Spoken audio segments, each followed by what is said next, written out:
जिसको तेल लगाना है वो तेल लगाए, कुंदेलाल सिंह तेल नहीं लगाएगा।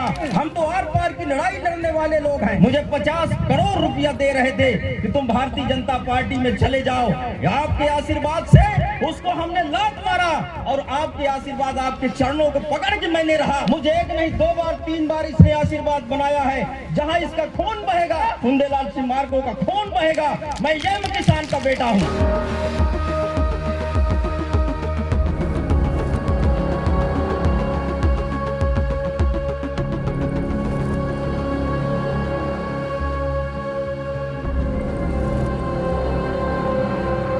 जिला कलेक्टर ने लिख के दिया, इस बांध को जो है निरस्त करने की कार्यवाही करनी चाहिए।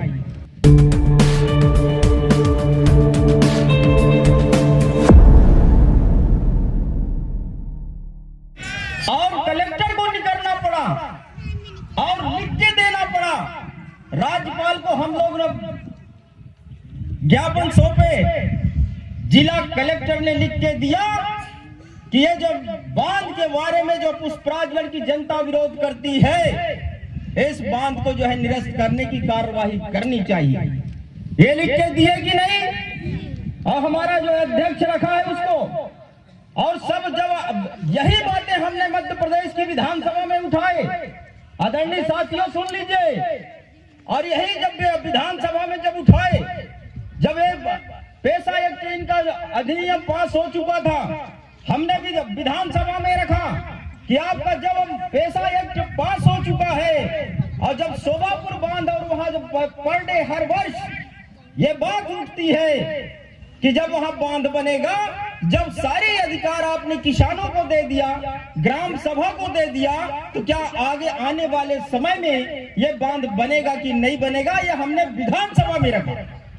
वहां से लिखित में मिला कि सर्वाधिकार ग्राम सभा को है। यदि ग्राम सभा चाहेगी तो बांध बनेगा, और ग्राम सभा नहीं चाहेगी तो ग्राम सभा बांध नहीं बनेगा। उन भाइयों को मैं याद दिलाना चाहता हूं, विधानसभा के पत्र जब हम खेत गांव के देव वहां बैठे थे, वहां ले जाकर के सबको हमने बांटा कि ये ले जो विधानसभा की ये पत्र है, मंत्री का ये कहना है। वहां जब हम खेत गांव के मां नर्मदा के तट में हम बैठे थे, वहां हमको ले जाके हमको सबको दिए कि ये देख लीजिए शिवालय घाट में, उस शिवालय घाट में मध्य प्रदेश की हम उस बात को हमने ला के जनता को मैंने दिया कि आज अब आपका ये पाला आपके हाथ में चला गया है कि ये बांध निर्माण होगा या नहीं होगा, इसका निर्णय ग्राम सभा करेगी। क्योंकि मध्य प्रदेश में पेशा अधिनियम लागू हो चुका है। दूसरे बात, हम लोगों का फिर बैठक हुआ कहां? दमेहड़ी में वहां के ई आए थे, मुख्य कार्यपालन यंत्री आए रहे। वहां एसडीएम जो शेंगर साहब थे, बघेल साहब थे, वो दोनों गए थे। सब यही माताएं बहनें बैठी थी। हमारे वो देवरी के बहनें रही, देवरी की आई ने कहा बहन, वो चढ़ के पकड़ ली उखड़ हाथ ला एसडीएम के कि आज तक लिख के दे कि ये बांध बनी कि नहीं बनी। कह रहे हैं कि नहीं कह रहे? कह रहे हैं कि नहीं बतावा। और बहने लिखवा ली कि आज ले जो है हम ये बांध नहीं बनी। क्यों अध्यक्ष? वो कागज कहाँ है? वो कागज है क्या? वो कागज भी अध्यक्ष जी हमारे रखे हैं। साथियों में जो नहीं सुने उनको मैं सुनाना चाहता हूँ, ध्यान इधर देना। दूसरी बात, जब वहां हम कार्यपालन यंत्री ने लिख के दे दिया, एसडीएम ने लिख के दे दिया कि हम बांध नहीं बनेगा, तो तीसरा ये काम कैसे चालू हुआ? मैं आगे आप सुन लीजिएगा। जब शिवराज सिंह इसका भूमि पूजन किया, उसका विरोध हम माता बहने सारे लोगों ने हमने किया। ये लिखित में अभी हमारे पास है, ये लिखित में हमारे पास है, जहां एसडीएम ने लिखा था वो भी हमारे अभी जो है ये अध्यक्ष जी के पास है। जिसको देखना होगा देख लेंगे प्रमाण में। दूसरा, ये आपका कब हुआ है ये भी मैं आपको बता देता हूँ। मध्य प्रदेश की लड़ाई हम माता बहनों ने जीते। किसने जीता? माता बहनों किसानों ने जीता। यहाँ के भूमि पूजन से बांध नहीं बन रही है। मैं अगला भूमि पूजन मैं आपको आपको बताता हूं जिसके बारे में आपको जानकारी नहीं है। आप ये 29 फरवरी 2024 को इस देश के प्रधानमंत्री नरेंद्र मोदी जी ने भूमि पूजन किया है वर्चुअल रैली में। आज मैं आपको बताना चाहता हूं, ये तो सबको देख लीजिए, सुन लीजिए। यह अब हमारा मध्य प्रदेश की गोद में हाथ में नहीं, अब ये केंद्र में पहुंच गया है। कहां पहुंच गया है? और इसका भूमि पूजन किसने किया? नरेंद्र मोदी ने किया। और ये ऑनलाइन है, सबको निकालिए, देखिए उसको कि कब इन्होंने भूमि पूजन किया है। अब हमारी लड़ाई केंद्र से है। कहां से है? केंद्र से है। अभी भाई बोल रहे थे कि यहाँ जो है भगत सिंह बन जाए, इतने लोग जब बैठे हैं। मैं आप सब लोगों से पूछना चाहता हूँ कि आप कितने लोग बांध को निरस्त करना चाहते हैं? सब लोग चाहते हैं निरस्त करना। हम आपको कहते हैं कि आप मेरे साथ बैठिए और सब 10-10 किलो राशन लेके, एक पिछोड़ा लेके आप बैठिए। चलिए कलेक्टर के यहाँ मैं जाके बैठता हूँ, वहीं खाएंगे, वहीं पिएंगे और 10 दिन तक वहीं सोते हैं। मैं देखता हूँ कि इनका बांध कैसे बनेगा। लड़ाई लड़ना है तो फिर भगत सिंह बनना है तो बनो, चलो हम भी साथ में हम रहेंगे। कहने से काम अब नहीं चलेगा। मैं ये जो है बहुत बड़े बड़े लोग इसमें लगे हैं, इसकी लड़ाई हमको लड़नी पड़ेगी। हमारे पुष्पराजगढ़ के लोग लड़ाई लड़ते हैं। क्या डिंडौरी के लोग धरना प्रदर्शन किए? कोई बताए तो?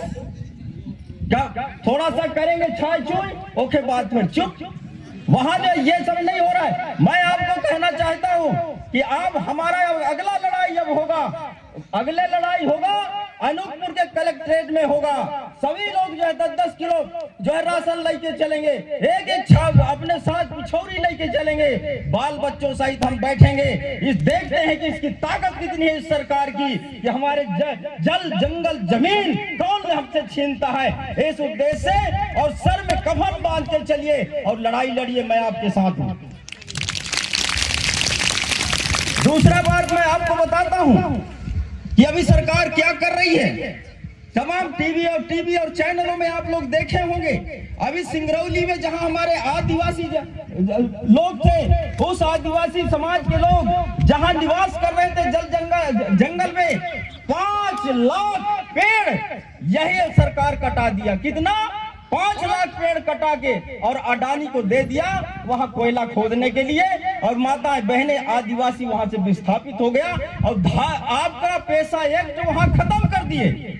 ये मैं बता रहा हूं, जहां हमारा आदिवासी समाज है, जहां उनका लाभ है, तो वो सारे नियम कानून ये लोग जो है मेट देते हैं। ये भारतीय जनता पार्टी है। हम इसके आरती उतारेंगे क्या? लोग कहते हैं कि बात ना करना। आज जिसका सरकार है उसकी बातें करनी पड़ेगी कि नहीं करना पड़ेगा? जो गलत करता है उसका बात करना पड़ेगा। जिसको तेल लगाना है वो तेल लगाए, फुंदेलाल सिंह तेल नहीं लगाएगा। मैं इस जनता का मैं जनता का सेवक हूँ। मुझे एक नहीं 2 बार 3 बार इसने आशीर्वाद बनाया है। जहां इसका खून बहेगा वहां इसका पसीना बहेगा, फुंदेलाल सिंह मार्को का खून बहेगा। मैं यम किसान का बेटा हूँ, मुझे इससे कोई मतलब नहीं है। मैं आपके लिए त्याग करके यहाँ खड़ा हूँ। मुझे 50 करोड़ रुपया दे रहे थे कि तुम भारतीय जनता पार्टी में चले जाओ। आपके आशीर्वाद से उसको हमने लात मारा और आपके आशीर्वाद, आपके चरणों को पकड़ के मैंने रहा कि ये मेरा जनता है। और जहाँ सुख और दुख में इनने, जब मैं जानता नहीं तो मेरे माता पिता जानते थे मैं विधायक बनूंगा, कोई नहीं जानता था, लेकिन आपने मुझे आशीर्वाद दिया।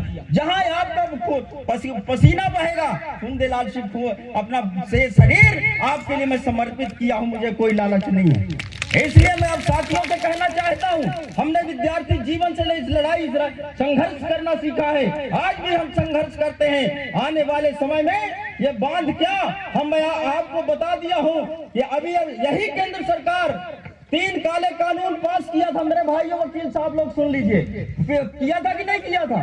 3 काले कानून किया था पास, लेकिन अब पंजाब, हरियाणा, उत्तर प्रदेश, तमाम पूरे देश के किसान एक हो गए और एक होकर के जब दिल्ली में जाकर के डेरा डाल दिए, 700 लोगों का मृत्यु हो गया। और यही सरकार के खिलाफ बैठे, यही भाजपा सरकार के खिलाफ बैठे और बैठ करके जहां एमएसपी समर्थन मूल्य की जो इन्होंने बात रखी थी उसको परिवर्तन करना चाहता था, वहां किसान बैठ करके और वहां 700 लोगों का मृत्यु हुआ। लाखों लाख किसान माताएं, बहनें, बच्चे सारे लोग दिल्ली में जाके बैठ गए विवश होकर के, और वो 3 काले कानून को वापस लेना पड़ा। ये किसान की ताकत है। इसलिए मैं आप सबसे कहता हूं, मत मांगिए किसी से भीख। हम अपना यदि हम इस मातृभूमि से, इस जमीन से हम अन्न पैदा करना चाहे कर लेते हैं। अपना किसान वो दिल दरिया का व्यक्ति है जो अपने कोठी से निकाल करके, बोरा से निकाल करके, घर से निकाल करके और खुला मैदान में बो देता है अनाज। वो किसान का दिल है, कोई दूसरे का दिल नहीं है। कोई है भाई माई का लाल जो अपने घर से निकाल करके अनाज को बो दे, वो बोने वाला किसान मेरा है। भगवान के भरोसे छोड़ देता है कि आएगा तो मेरा, नहीं तो जाएगा तो चला जाए, कोई बात नहीं, दूसरे साल हम फिर मेहनत करेंगे, उससे ज्यादा पैदा करेंगे। ये बात करता है किसान। मैं इसलिए मैं आप सबसे कहना चाहता हूं, हम तो आर पार की लड़ाई लड़ने वाले लोग हैं। अभी यूनिवर्सिटी में उस दिन धरना प्रदर्शन रहा, बहुत सारे लोग वहां नेतागिरी एनएसयूआई का करते थे। हमने जाकर के एक बेटी के साथ, वहां के लोगों ने दुष्कर्म किया, उसके साथ अन्याय किया, वो उसकी लड़ाई हमने लड़ी। और विश्वविद्यालय में जहां हमारे कांग्रेस के लोगों ने वहां आदिवासी के सर्वांगीण विकास के लिए वो विश्वविद्यालय को खोले कि वहां बेटी, मेरा बेटा वहां पढ़ेगा, आगे बढ़ेगा, वहां उसके टीचर अन्याय अत्याचार करते हैं, उसके साथ बलात्कार करते हैं। ऐसे लोगों के विरोध में हमने खड़े किया। पूरा लोग युवा हमारे घुस करके और उस भीसी और वहां अधिकारी जो थे उनको जो है खड़े कर दिए कि आप पुष्पराजगढ़ में ऐसा नहीं चलेगा, पुष्पराजगढ़ में ऐसा नहीं होने देंगे, चाहे कोई किसी का सरकार हो।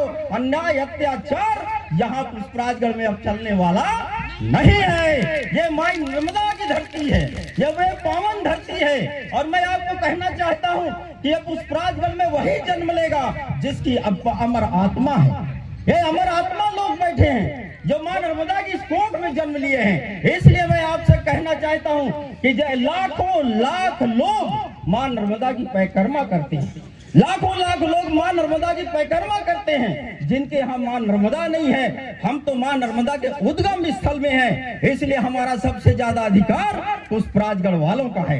इसलिए इस माँ को कोई यदि बांधने का काम करेगा, उसको कभी बंधने नहीं देंगे, उसको कभी बंधने नहीं देंगे। इसलिए मैं आप सबको कहना चाहता हूं कि आइए, हम अगला हमारा लड़ाई कागज पाथर का नहीं होगा, अगला लड़ाई हमारा हाथ फैलाने का नहीं होगा। हमारा अगली लड़ाई हमारा जो है निरस्त का कागज कौन देता है, इसका बात हम करेंगे, इसकी बात हम करेंगे। और आइए चलिए सब लोग और कलेक्टर के यहाँ बैठेंगे और वहीं सब लोग खाना खाएंगे, वहीं नहीं तो भूखे रह जाएंगे।